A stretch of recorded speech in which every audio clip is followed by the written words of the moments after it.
নমস্কাৰ বন্ধু বান্ধৱীসকল, স্বাগতম জনাইছোঁ মোৰ অন্য এটা নতুন ভিডিঅ'লৈ। আজি আপোনালোকক মই দেখুৱাম কিদৰে চাদৰৰ পতি লগাব লাগে। এনেদৰে 6টা পতি মই কাটি ল'ম। এখন চাদৰত 6টা পতি লাগে। এইটো ব্লাউজ পিচৰ হয়।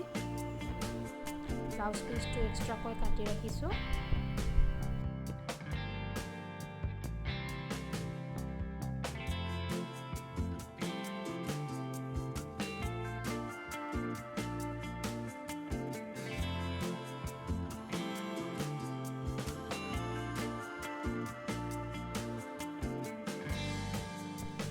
এয়া মোৰ 6টা পতি কাটা হৈ গৈছে।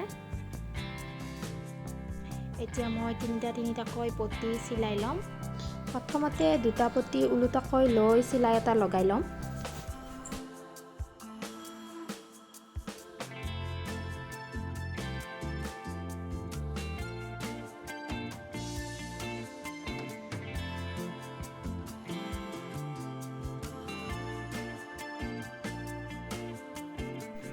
তাৰ পাছত নেক্সট পতিটো 2টা পতিৰ লগত জইন কৰি ল'ম।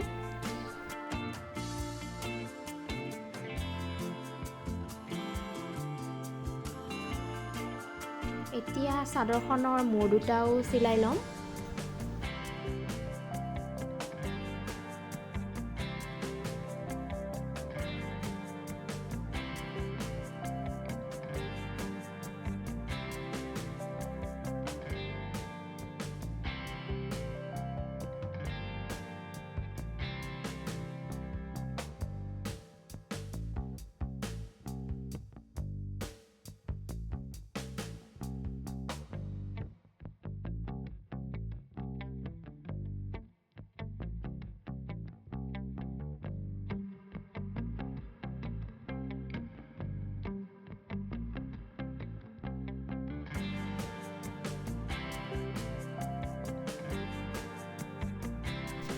চাদৰখনত যিবোৰ এক্সট্ৰা ফুলৰ সূতা আছে সেইবোৰো ভালদৰে কাটি লৈছোঁ যাতে চিলাইত অসুবিধা নহয়।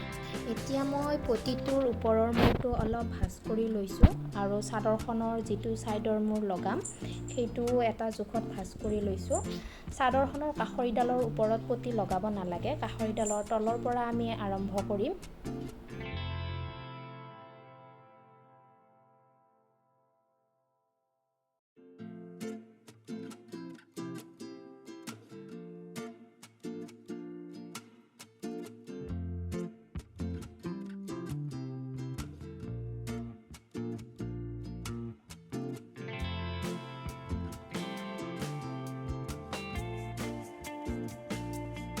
এনেদৰে পতিটো ভাঁজ কৰি চিলাই গৈ থাকিম।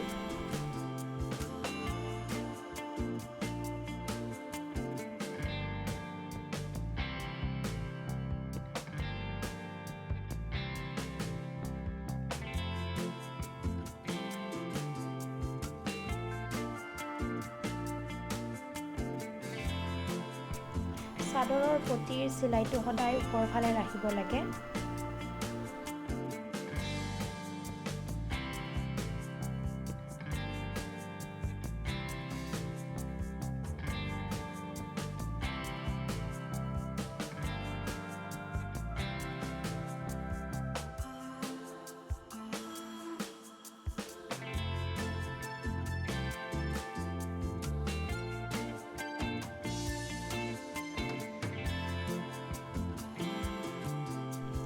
চাদৰৰ পতিটো আমি সম্পূৰ্ণ তললৈকে নিচিলাওঁ, অলপমান স্পেচ ৰাখি দিম আৰু কাষৰিডালৰ ওপৰৰ অংশলৈকে কেঁচিৰে কাটি দিম।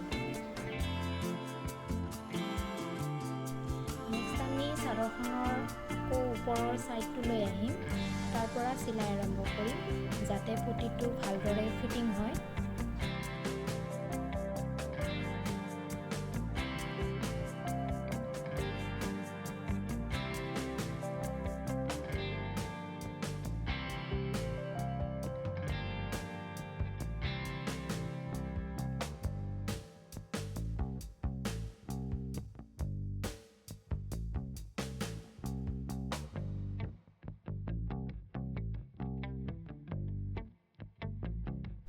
এতিয়া তলৰ ছাইডটো ভাঁজ কৰি চিলাই লগাই দিম।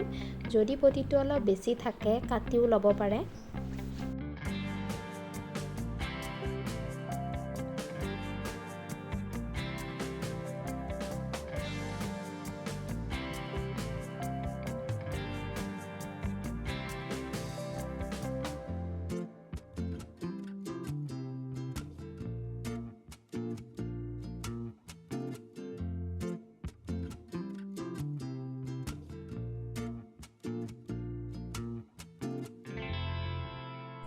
এনেদৰেই মই চাদৰখনৰ নেক্সট ছাইডটো চিলাই লৈছোঁ।